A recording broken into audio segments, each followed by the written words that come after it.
Vous payez votre trajet Paris-Nantes, 37 € au péage. Eh bien, sachez que ça va encore augmenter sur l'ensemble du territoire, de près de 2%. Et cette hausse, évidemment, elle inquiète le gouvernement qui recevra cet après-midi à 15 h les responsables des autoroutes. Bonjour Emmanuel Dutheil. Bonjour Raphaël. Il s'agit bien sûr de faire le point sur les dégradations qui ont été constatées sur le réseau avec le mouvement dont on vient de parler, celui des Gilets jaunes, mais aussi de voir comment on peut trouver des solutions pour que cette augmentation fasse finalement moins mal aux automobilistes. Oui, c'est vraiment toute l'idée, voir comment on peut rendre tout simplement cette hausse acceptable. On sait en effet très bien au gouvernement à quel point elle est explosive. Avec les ronds-points, les péages, c'est bien évidemment l'incarnation de ce mouvement des Gilets jaunes. Alors parmi les pistes sur la table, des offres promotionnelles pour ceux qui utilisent les autoroutes pour faire domicile-travail, de sources proches des concessionnaires.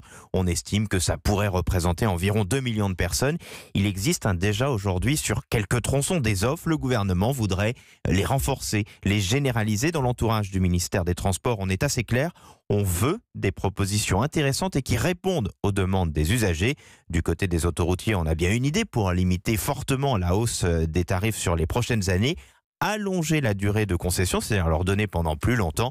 Mais cette piste qui leur est quand même assez favorable est pour le moment écartée par le gouvernement. Merci Emmanuel Dutheil.